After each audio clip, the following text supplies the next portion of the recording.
இதே ராமாயணத்துல அடுத்து வந்து பாத்தீங்கன்னா 10 வருடம் கடந்து, அதாவது புகழ் கொண்டு போய் தெக்க விட்டாராம்.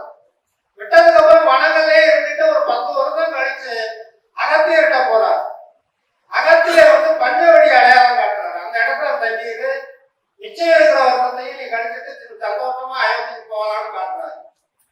அந்த இடம் என்னன்னு பாத்தீங்கன்னா கோதாவரி நதியினுடைய வடகரை. அப்ப கோதாவரி நதியினுடைய வடகரைன்னா அப்ப கோதாவரி தெற்கால இருக்கு. அப்ப அவர் குடியிருக்கிற இடத்துக்கு தென்புறத்துல வந்து பள்ளம் விழுது.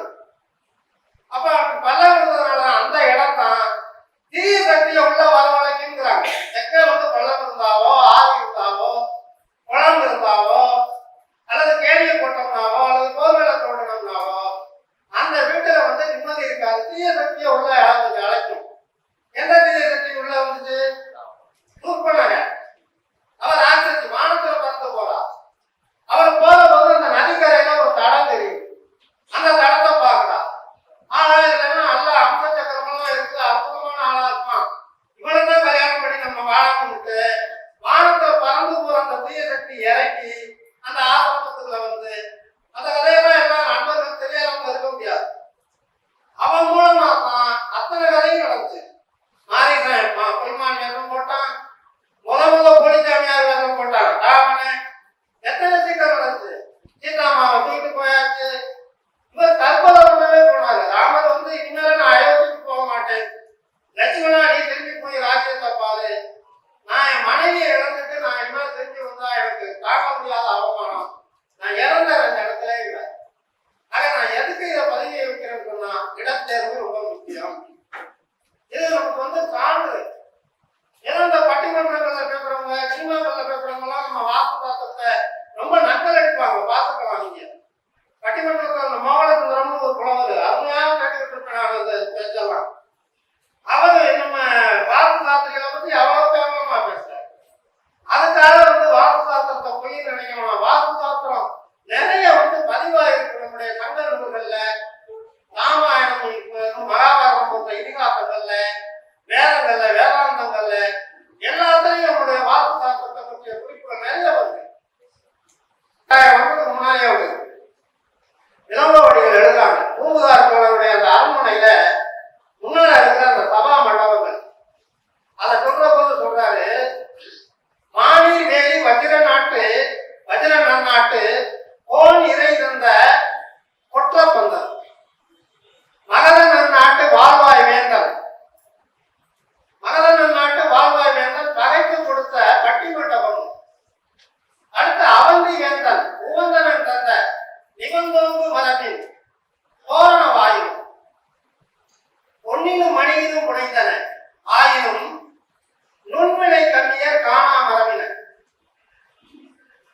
நுண்வினை கம்மியர் காணா மரபினர், அதாவது பொற்கொள்ளாளர்களோடு கூட கண்டுபிடிக்க முடியாத அளவுக்கு வினை நுட்பம் வாய்ந்தது அந்த 3 மண்டபங்களும்.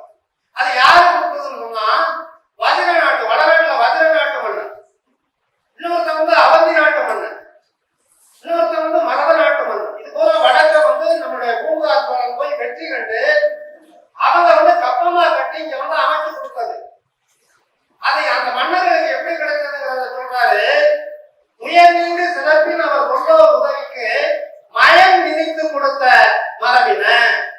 அப்ப அந்த 3 மண்டபங்களும் மயங்கடி சாஸ்திரம், வாஸ்து சாஸ்திரப்படி அமைக்கப்பட்ட மண்டபங்கள். அவைகளை வந்து இங்க பூம்புகார் சோழனுக்கு அந்த 3 நாட்டு மன்னர்களும் அதே மயங்கடி சாஸ்திரத்தை, வாஸ்து சாஸ்திரத்தை அடிப்படையா வச்சுதான் இங்க அமைச்சு கொடுத்துருக்காங்க. அந்த 3 மண்டபங்களை தான் இவருக்கு இந்த பூம்புகார் சோழன் ஒன்றா இணைச்சு இங்க உருவாக்கி இருக்கிறாரு அப்படிங்கிறது அங்க வருது. ஒரு 12 வரிகள் அந்த வரி வருது சிலப்பதிகாரத்துல. அதே மாதிரி பாத்தீங்கன்னா ராமாயணத்துல ஆஞ்சநேயர் சீதாமாவை தேடி போறாரு. இந்திரகாண்டத்துல வருது. சீதாமாவை தேடி இலங்கைக்கு சாயந்தரமா போயிட்டாரு. விடிய விடிய கல்லடை போட்டு தேடுறாரு இலங்கைக்குள்ள.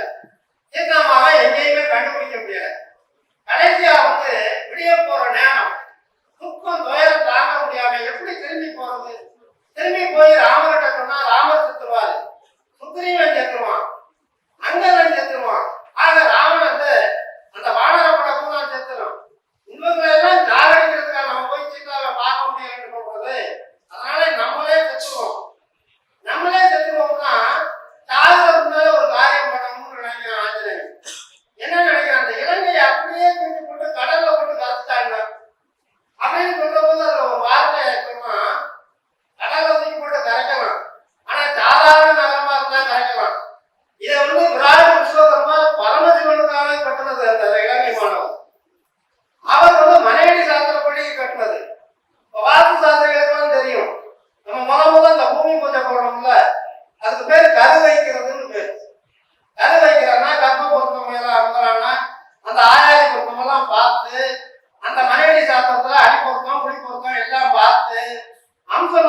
கலை. இந்த கலையை காப்பாற்றக்கூடியது சோதிடர்களுடைய கையிலே இருக்கிறது. சோதிடத்தையும் வாஸ்து சாஸ்திரத்தையும் சோதிடம் சம்பந்தப்பட்ட அனைத்து கலைகளையும் காப்பாற்றுவதற்கு எல்லோரும் சங்கல்பம் எடுத்து சபதம் எடுத்து செயல்பட வேண்டும் என்று அன்போடு கேட்டுக்கொண்டு வாய்ப்பளித்த நெஞ்சங்களுக்கு தெய்வத்தியர்களுக்கு நன்றி சொல்லி வருகிறேன். நன்றி, வணக்கம்.